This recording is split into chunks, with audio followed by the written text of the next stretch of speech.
All right, let's dive into one of the most talked about, most high-stakes real estate markets anywhere in the world, Silicon Valley. What's really going on there as we head toward the end of 2025? Let's get into it. You've all seen the headlines, right? The crazy stories. Homes in places like Palo Alto and Los Altos selling for $1 million, over the asking price. I mean, it just sounds like pure insanity. A market that's totally detached from reality. But here's the big question we gotta ask. Is this still the norm? Is that $1 million over-asking frenzy really the whole story right now? Well, the answer isn't a simple yes or no. The truth is, the Silicon Valley market has kind of developed a split personality. It's almost like you have two completely different markets operating in the exact same place at the exact same time. It's wild. So let's break down this first major idea, this whole split personality thing. Honestly, this is the key to understanding everything else that's going on there. And this slide just lays out that divide perfectly. Think of it like a highway. In the fast lane, you've got the single-family homes. They're still moving, a lot of demand, fierce competition.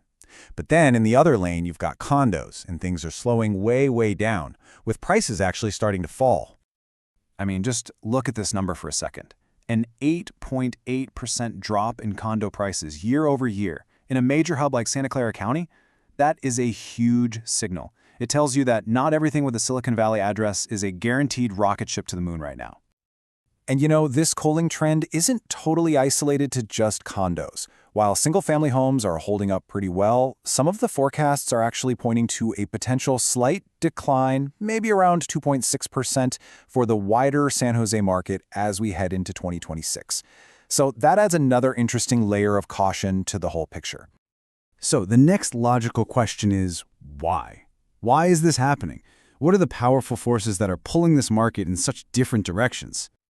Well, there are about 4 main drivers we really need to keep an eye on. You've got the usual suspects, of course, interest rates, housing supply. You've also got the flow of global capital. But then there's the big one. The single most important engine, and maybe the potential break for the entire Silicon Valley housing market, is its world-famous tech industry. It pretty much underpins everything. And that's the crucial point here.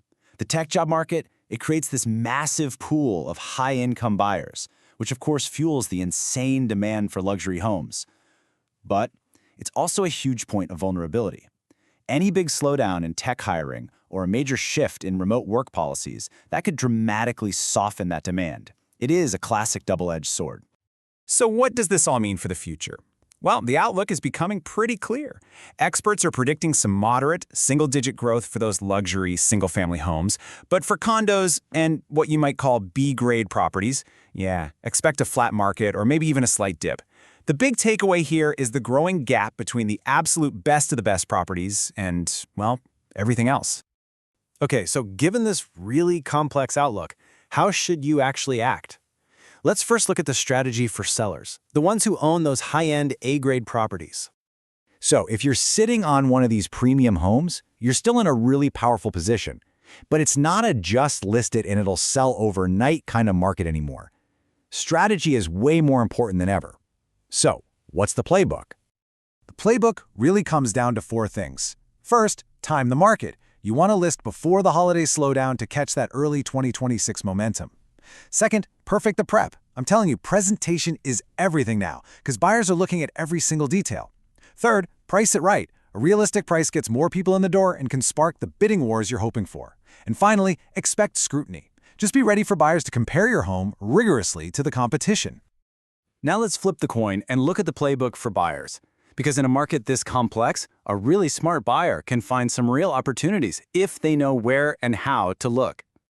Probably the most important mindset shift for buyers today is moving away from chasing those rapid, crazy gains to seeking what experts are calling strategic value.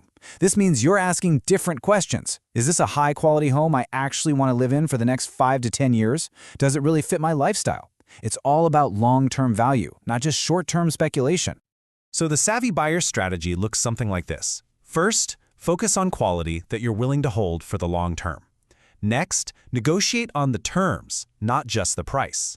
You've got more wiggle room on homes that have been sitting for a bit. Then, hunt for that off-market, hidden inventory by working with agents who have access to private listings. And finally, always evaluate the risks, especially those tied to specific locations and the health of that tech job market. So as we wrap this up, we're kind of left with this really fascinating question. In a market where some homes are sparking these insane bidding wars while at the same time condos are seeing prices fall, what does normal even look like anymore? Silicon Valley, it seems, remains a land of extremes. And understanding its future means we have to embrace